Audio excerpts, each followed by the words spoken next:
Divorce ആവാൻ പോകുന്നവന്റെ കൂടെ ആരെങ്കിലും ഹണിമൂണിന് വരുമോ? ഞാൻ വീട്ടുകാരെ നിർബന്ധിച്ചിട്ട് വന്നതല്ല, എനിക്ക് തോന്നിയത് കൊണ്ടാ വന്നത്. പ്ലീസ് നിർത്ത് ശിവാനി. വീട്ടുകാര് കളിയാക്കിന്ന് കരുതി നീയും കൂടെ കളിയാക്കല്ലേ? നിന്റെ ഇഷ്ടം എന്താണെന്ന് പറ. ത്രിവിക്രമന്റെ കൂടെ. തൃശൂൽ, ഞാനല്ലേ നിന്നോട് പറയുന്നത്, നിന്റെ കൂടെ നിൽക്കാൻ വേണ്ടി തന്നെ ഞാൻ വന്നത്.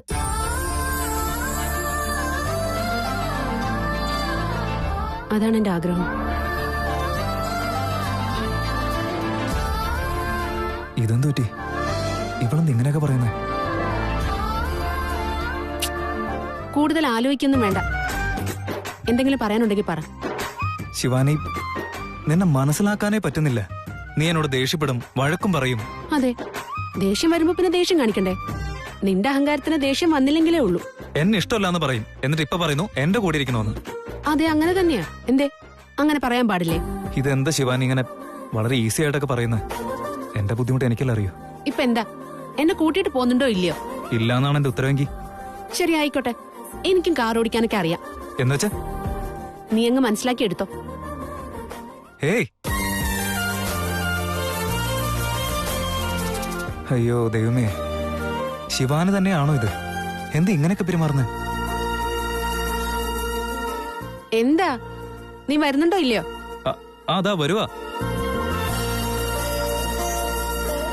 മുതലാളി, ഭൈരവബാവയ്ക്ക് ഇതിനൊരു പരിഹാരം കണ്ടെത്താൻ പറ്റുമോ? ഉറപ്പായിട്ടും പറ്റും. ഇപ്പോ നമുക്ക് മാർഗദർശിയായിട്ടുള്ളത് അദ്ദേഹം മാത്രമാ. അദ്ദേഹം ത്രികാലജ്ഞാനിയാ, എല്ലാം അറിയുന്ന ആളാ. ഘോര തപസ് അനുഷ്ഠിച്ച് എന്തും നേടിയെടുക്കാനുള്ള ശക്തിയും ആർജിച്ചിട്ടുണ്ട്. ഇനി നമ്മുടെ പ്രശ്നത്തിന് പരിഹാരം കാണേണ്ടത് ഇദ്ദേഹമാണ്. അത് ശരി, പക്ഷെ അദ്ദേഹത്തെ കണ്ടുപിടിക്കാൻ നമ്മൾ എത്ര ദൂരം നടക്കേണ്ടി വരും? എനിക്കും അറിയില്ല. ബാ പോയി നോക്കാം.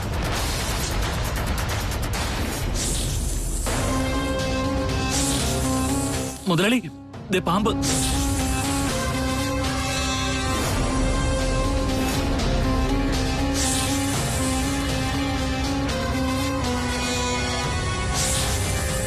മുതലാളി, ദേ പാമ്പ് പത്തി വിടത്തിയല്ലോ.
ബാബാ, ഞാൻ ദിഗ്വിജയ, നന്ദീശ,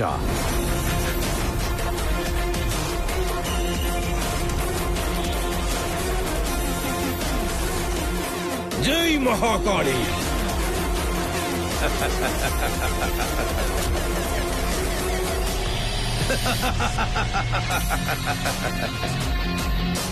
നീ എന്നെ തേടി വരുമെന്ന് എനിക്കുറപ്പായിരുന്നു. താമസിച്ചു വരാൻ, എന്നാലും വന്നല്ലോ. ബാബാ, അങ്ങയുടെ ഒരു സഹായം ഞങ്ങൾക്ക് ആവശ്യമുണ്ട്. സഹായിച്ചല്ലേ പറ്റൂ. എന്റെ സഹായമില്ലാതെ നിന്റെ ഒരു കാര്യങ്ങളും നടക്കുകയില്ല. ആദ്യതുവരെയും നിനക്ക് മനസ്സിലായില്ലെന്ന് മാത്രം. നാഗമാണിക്യം ഭൂമിയിൽ സ്പർശിച്ചു എന്നതുകൊണ്ട് എന്റെ ആശീർവാദമില്ലാതെ അതൊന്ന് തൊടുവാൻ പോലും ആർക്കും സാധ്യമല്ല. മനസ്സിലാവുന്നില്ല ബാബാ. കാലക്രമേണ നിനക്ക് കാര്യങ്ങളെല്ലാം മനസ്സിലാകും. ഇപ്പോൾ വന്നിരിക്കുന്ന കാര്യം പറയൂ. എനിക്ക് എന്റെ ശത്രുക്കൾ ആരൊക്കെയാണെന്നൊന്ന് മനസ്സിലാക്കിയാൽ കൊള്ളാം. കർമ്മങ്ങൾ ശരിയല്ലാത്തതുകൊണ്ട് അതിന്റെ ഫലമായുണ്ടായ ശത്രുക്കൾ അതാരാണെന്ന് ഓർമ്മയുണ്ടാവണമല്ലോ. നാഗലോകത്തിൽ നിന്നുള്ളവരാണ് എന്റെ ശത്രുക്കളെന്ന് എനിക്ക് നന്നായിട്ടറിയാം. എന്നാലും ചില സംശയങ്ങൾ ബാക്കിയുണ്ട്. അവര് എന്റെ വീടിന് ചുറ്റുമായിട്ട് എപ്പോഴും കറങ്ങുന്നുണ്ടോ എന്ന് എനിക്കൊരു സംശയമുണ്ട്. അങ്ങത് കണ്ടുപിടിക്കണം. അങ്ങനെ ആവട്ടെ.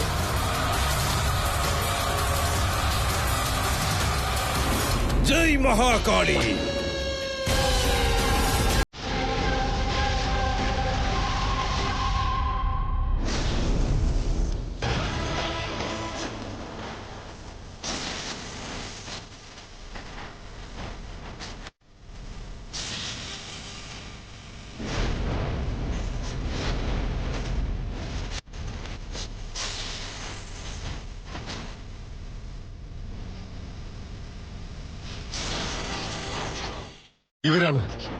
ഇവരാണ് എന്റെ ശത്രുക്കൾ.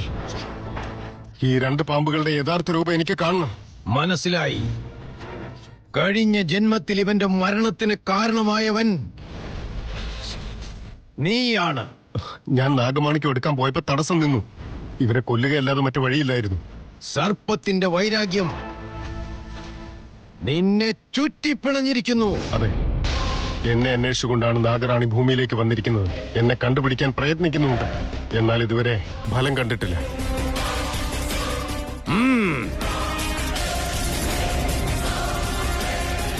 പിന്നെ നീ എന്തിനു പേടിക്കുന്നു?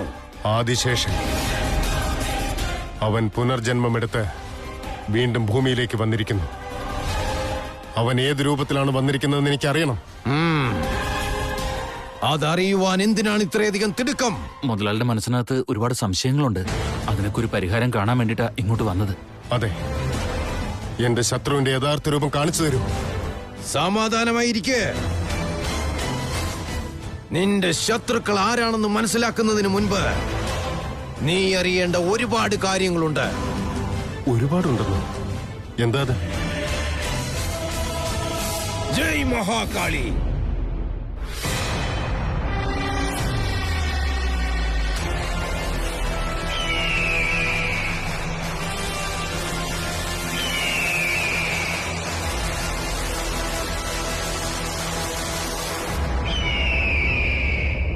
ഗരുഡന്മാരോ? ഇവരെ എന്തിനാ നിങ്ങൾ എന്നെ കാണിക്കുന്നത്? ഗരുഡ പക്ഷികൾ നിനക്കാദിശേഷനും നാഗറാണിയും മാത്രമല്ല ശത്രുക്കൾ. ഈ ഗരുഡ പക്ഷികളും നിന്റെ ശത്രുക്കളാണ്.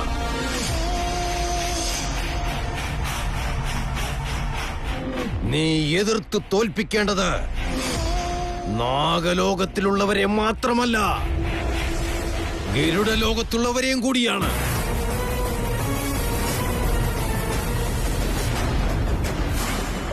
അല്ല, ഗരുഡൻ എന്റെ ശത്രു? എനിക്ക് മനസ്സിലാവുന്നില്ല. നീ എന്നാണോ നാഗലോകത്തു നിന്നും നാഗമാണിക്യം മോഷ്ടിച്ചു കൊണ്ടുവന്നത്, ആ നിമിഷം മുതൽ ഇവരെല്ലാം നിന്റെ പക്കലുള്ള നാഗമാണിക്യം തിരയുകയാണ്.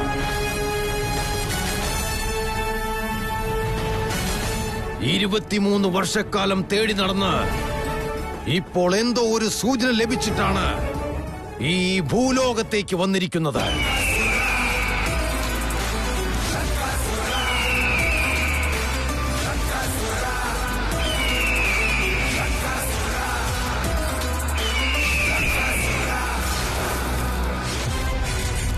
ഗരുഡന്മാർ എത്തിക്കഴിഞ്ഞിരിക്കുന്നു. നീ ഇനി അവരെയും എതിർത്ത് തോൽപ്പിച്ചേ പറ്റൂ. നീ മാത്രമല്ല, നാഗമാണിക്യം തേടി ഭൂമിയിലേക്ക് വന്നിട്ടുള്ള ആദിശേഷനും നാഗറാണിയും കൂടി ഇവരെ എതിർത്ത് തോൽപ്പിച്ചേ പറ്റൂ.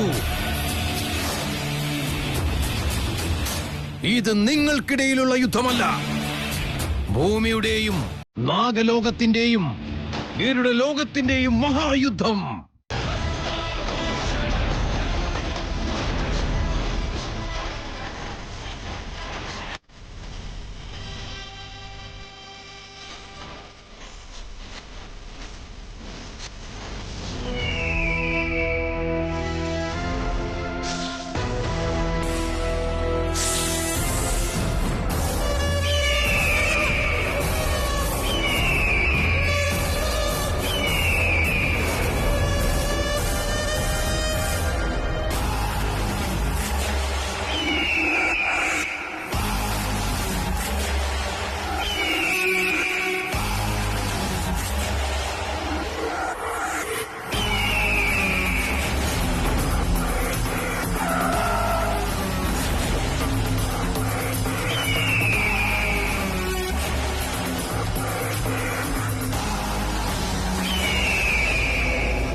ശിവാനി എന്ത് പറ്റി നിനക്ക്?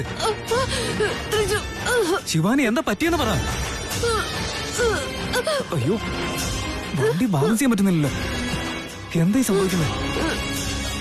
ശിവാനി, ശിവാനി എന്താ പറ്റിയ നിനക്ക്?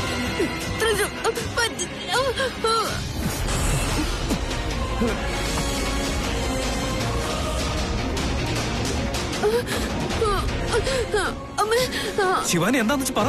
എന്താ പറ്റിയ നിനക്ക്?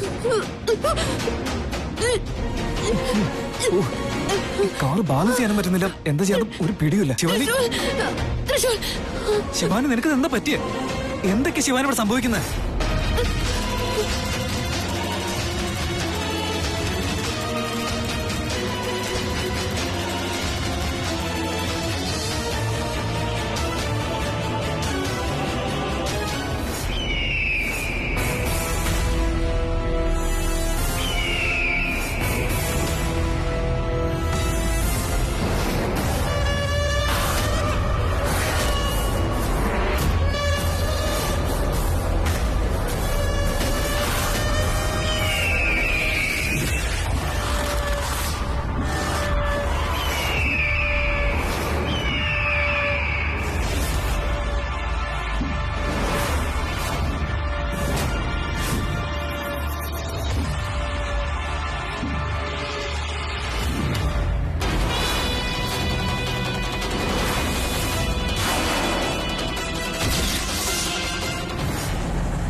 ശിവാനി, ശിവാനി, ശിവാനി, ഒന്നുമില്ല, പേടിക്കണ്ട.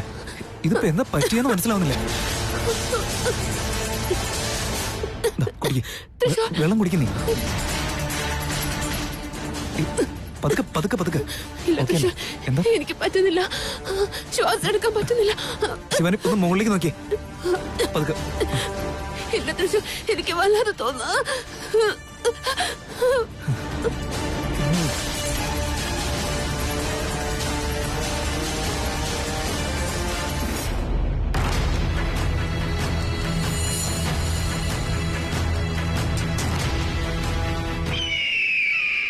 നാഗത്തിന്റെയും ഗരുഡന്റെയും വൈരാഗ്യം ഇന്നും ഇന്നലെയും തുടങ്ങിയതല്ല. അമ്മയുടെ ഗർഭപാത്രത്തിലുള്ളപ്പോഴേ തുടങ്ങിയ വൈരാഗ്യമാണിത്. സ്വന്തം സ്വഭാവം വിനയമാണെന്ന് കാണിച്ച് നമ്മളെ ദാസന്മാരാക്കിയ നാഗങ്ങൾ, ശത്രുവിന്റെ സംഹാരം. ആ വൈരാഗ്യം ഇപ്പോൾ കൂടാൻ കാരണമായത് ആ നാഗമാണിക്യമാണ്. നാഗമാണിക്യത്തിന് നമ്മൾ സമമായ അധികാരമുള്ളവരാണ്. സമമായ അധികാരമുള്ളവരല്ല, നമ്മളാണ് അവകാശികൾ.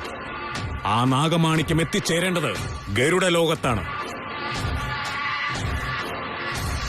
ആ നാഗലോകത്തിലുള്ളവർ നമ്മളിൽ നിന്ന് മോഷ്ടിച്ചു കൊണ്ടുപോയ ആ നാഗമാണിക്യം മനുഷ്യരെടുക്കാത്ത രീതിയിൽ സൂക്ഷിക്കാതെ ഇരുന്നു.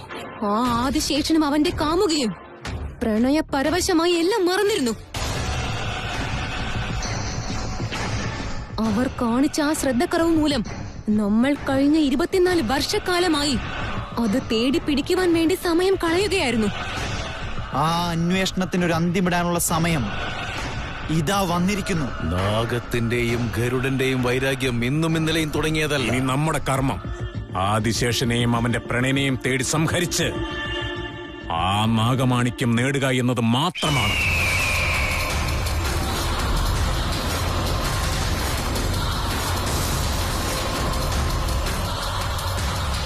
യത് ബാഹു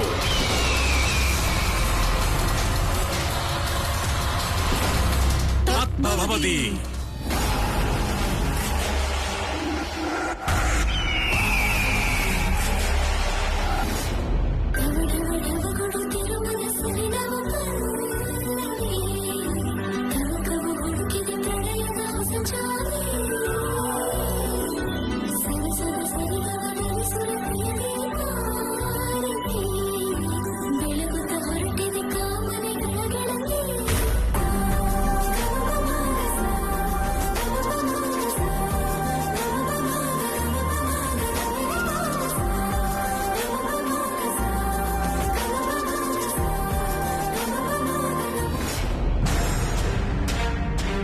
ബാബാ, എനിക്ക് ഗരുഡന്മാരെ കുറിച്ച് ഒന്നും അറിയില്ല. അങ്ങ് പറയുന്നത് കേട്ടിട്ട് എനിക്ക് വല്ലാതെ ഭയം തോന്നുന്നു. അല്ല ബാബ, ഈ ഗരുഡന്മാർക്കെന്താ ഞങ്ങളോട് ഇത്ര വൈരാഗ്യം? അവരുടെ ലക്ഷ്യം നാഗമാണിക്യം നേടുക എന്നതാണ്. അതിനിപ്പോ തടസ്സമായിട്ടുള്ളത് നീയാണ്. ബാബാ, ആരാണ് ഈ 5 പേര്? അവരും നാഗമാണിക്യവും തമ്മിൽ എന്താണ് ബന്ധം? നാഗമാണിക്യത്തിന്റെ രഹസ്യം നിനക്ക് മനസ്സിലായിട്ടില്ല.